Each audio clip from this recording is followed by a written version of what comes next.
Welcome to selection pool. तो friends, आज हम बात करने वाले हैं हिस्ट्री फाउंडेशन बैच के तहत प्राचीन इतिहास में मौर्योत्तर काल से रिलेटेड जितने भी इम्पोर्टेंट क्वेश्चंस बनते हैं आपको वो सारे के सारे हम लोग इस वीडियो में डिस्कस करेंगे।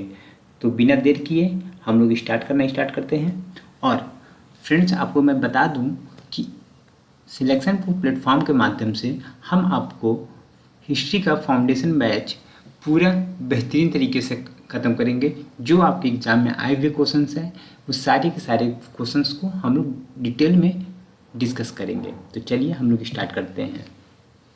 तो आपके सामने स्क्रीन पे दिख रहा है मिलिंदो क्या है, मिलिंदो पनाहो क्या है। तो मिलिंदो पनाहो एक प्रकार से बौद्ध पाठ है या कह सकते हैं कि बौद्ध ग्रंथ है। बौद्धों का एक क्या है, ग्रंथ है। तो चलिए, तो मिलिंद पनाहो एक बौद्ध पाठ या ग्रंथ है जो इंडो ग्रीक शासक मिंडेर एवं बौद्ध भिक्षु नागसेन के संवाद के रूप में रचित है। ठीक है, चलिए इतना आपने जाना। चरक किसके राज चिकित्सक थे? तो चरक कनिष्क के राज चिकित्सक थे। तो ऑप्शन नंबर डी जो कि सही हो जाएगा, इसको आप लोग टिक कर लीजिए। अब बढ़ते हैं नेक्स्ट क्वेश्चन की ओर। तो चरक है भाई, चरक कनिष्क के राज चिकित्सक थे। इन्हें चिकित्सा का जनक कहा जाता है। किसे जनक कहा जाता है? चरक जी को क्या कहा जाता है? चिकित्सा का जनक कहा जाता है। इन्हें चिकित्सा का प्रत्येक विधा पर समान अधिकार था। मतलब समान अधिकार का मतलब समान तरीके से नॉलेज था। इन्होंने चिकित्सा शास्त्रीय ग्रंथ चरक संहिता की रचना की। किन्होंने किया? चरक ने। ये बहुत ही इम्पोर्टेंट है, कई बार एग्जाम में पूछे हुए क्वेश्चंस हैं। तो चलिए, कुषाण काल में भारतीय और ग्रीक शैली के मिश्रण से विकसित कला विद्यालय को किस नाम से जाना जाता है? तो इसका करेक्ट आंसर हो जाएगा ऑप्शन नंबर सी, गंधार कला, जो कि करेक्ट हो जाएगा। अब बढ़ते हैं नेक्स्ट पॉइंट पे। तो गंधार कला जो कि करेक्ट है। गंधार कला कुषाण काल में विकसित हुई थी। कब विकसित हुआ था? कुषाण काल में। गंधार कला की विषय वस्तु क्या थी? भारतीय थी, परंतु कला शैली यूनानी और रोमन थी। जो शैली कैसा था इनका? यूनानी और रोमन। इसलिए गंधार कला को ग्रीको बुद्धिस्ट या हिंदू यूनानी कला भी कहते थे। सर्वप्रथम गंधार नामक स्थान पर इसके प्रकट होने के कारण इसे गंधार कला कहा गया, क्योंकि ये क्या था? गंधार कला नामक एक स्थान था, उस जगह पे ये प्रचलित हुआ था, प्रकट हुआ था। इस वजह से इसने क्या किया, इसका नाम गंधार कला रख दिया। ठीक है, अब बढ़ते हैं नेक्स्ट पॉइंट पे। कुषाण वंश के प्रसिद्ध राजा का नाम बताइए।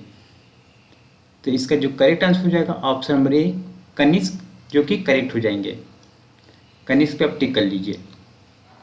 अब बढ़ते हैं इम्पोर्टेंट पॉइंट्स पे। तो इम्पोर्टेंट पॉइंट्स देखिए।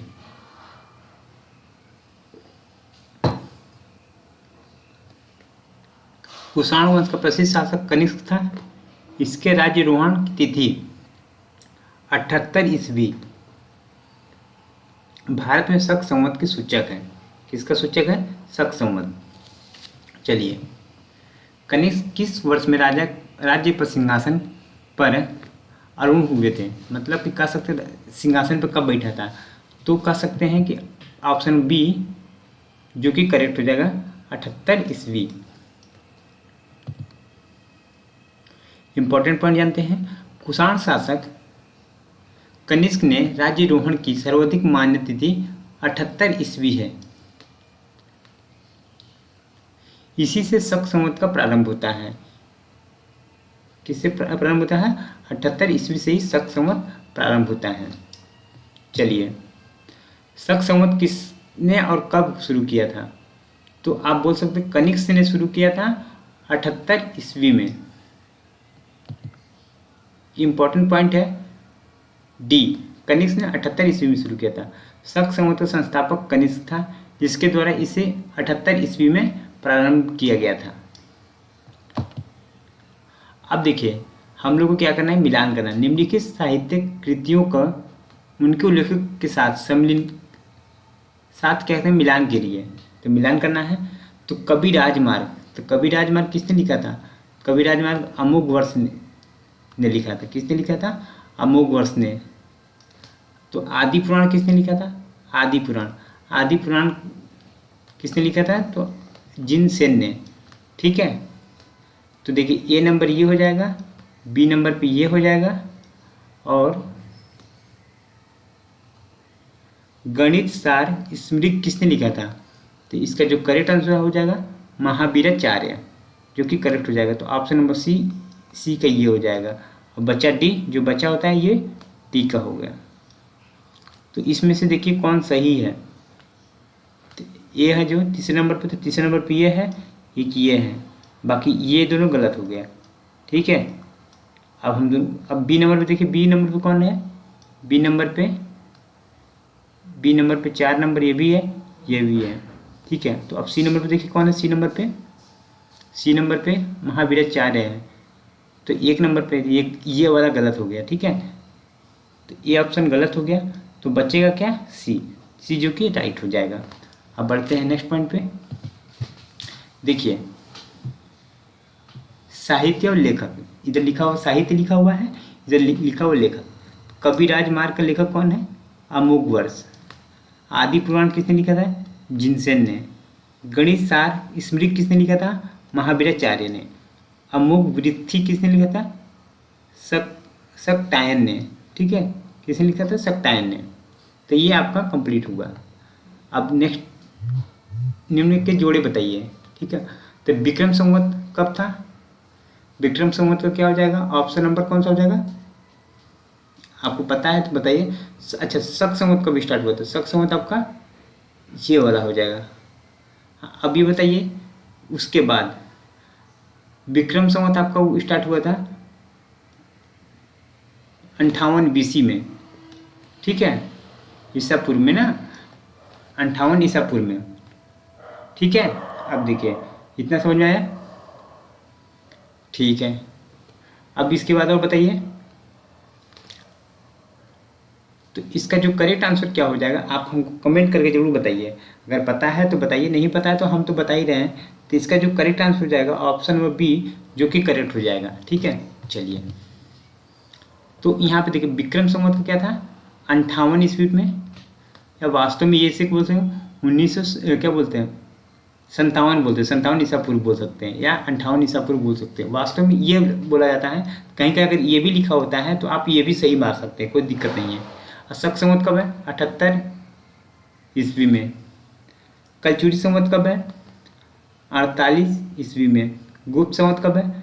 320 ईस्वी में, या 319 ईस्वी। इन दोनों में से कहीं पे अगर ये आ जाता तो ये सही कर दे, अगर ये आ जाता तो ये सही कर दे, दोनों साथ कभी नहीं आएगा। ये चीज़ को पॉइंट कर लीजिएगा। कला की गंधार शैली किसके शासनकाल में पनपी थी? तो कनिष्क के शासनकाल में। चलिए अब बढ़ते हैं नेक्स्ट पॉइंट पे। कुषाण काल का मुख्यतः कनिष्क के समय में के दौरान मूर्ति कला और गंधार शैली का भारत ग्रीक, यानी बोल सकते हैं यूनानी शैली का मिश्रण है। इसका केंद्र बिंदु गंधार था, अतः इसे गंधार कला शैली भी कहा जाता है। इसमें बुद्ध एवं बोधिसत्वों की मूर्तियाँ काले स्लेटी पाषाण का मतलब पत्थर से बनाई गई थी। ठीक है, चलिए। भारतीय और यूनानी कला के अभिलक्षणों को समन्वयित करने वाला कला शैली का क्या नाम है? तो गंधार, जो कि करेक्ट आंसर हो जाएगा। अब बढ़ते हैं हम नेक्स्ट पॉइंट पे। कनिष्क के शासनकाल में रहने वाले साहित्यकार थे, तो कौन था? साहित्यकार कौन थे? देखिए नागार्जुन, अश्वघोष, वसुमित्र अश्वघोष। तो इसका जो करेक्ट आंसर क्या हो जाएगा? ऑप्शन नंबर ए, जो कि करेक्ट हो जाएगा। इस पर आप टिक कर लीजिए। अब बढ़ते हैं नेक्स्ट पॉइंट पे। कनिष्क के शासनकाल में रहने वाले नागार्जुन और अश्वघोष दो प्रमुख साहित्यकार थे। वसुमित्र भी कनिष्क के दरबार में रहता था, परंतु वह साहित्यकार नहीं थे। ठीक है, वसुमित्र क्या थे? कनिष्क के दरबार में रहते थे, पर वो साहित्यकार नहीं थे। ठीक है, चलिए। प्राचीन काल में निम्नलिखित में से कौन कलिंग का एक महान शासक था? तो कलिंग का महान शासक कौन था बताइए।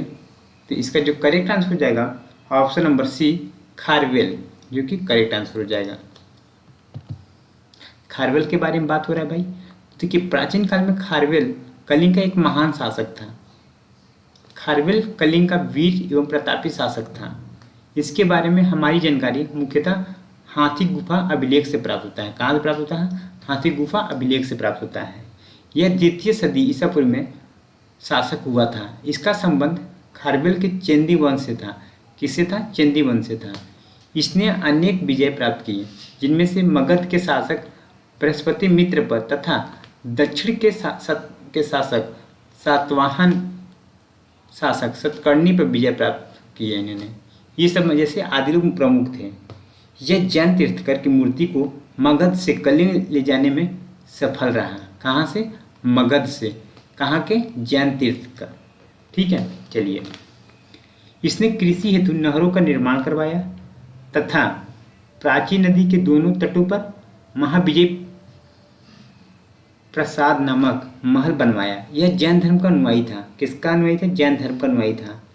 इसने एरा महाराज, मेघ वाहन, कलिंगाधिपति आदि उपाधियों का भी धारण किया था। ये भी आपको नोट डाउन करने की जरूरत है। चलिए अब बढ़ते हैं नेक्स्ट पॉइंट पे। राजा खारवेल किस चेंदी वंश के महानतम शासक थे? तो इसका जो करेक्ट आंसर हो जाएगा ऑप्शन नंबर बी, कलिंग, जो कि करेक्ट आंसर हो जाएगा। अब बढ़ते हैं हम लोग नेक्स्ट पॉइंट पे। सातवाहन का सबसे बड़ा शासक कौन था? गौतमीपुत्र सतकर्णी, ऑप्शन बी, जो कि करेक्ट आंसर हो जाएगा। गौतमीपुत्र सतकर्णी जो कि क्या थे? सातवाहन वंश के प्रमुख शासक थे। गौतमीपुत्र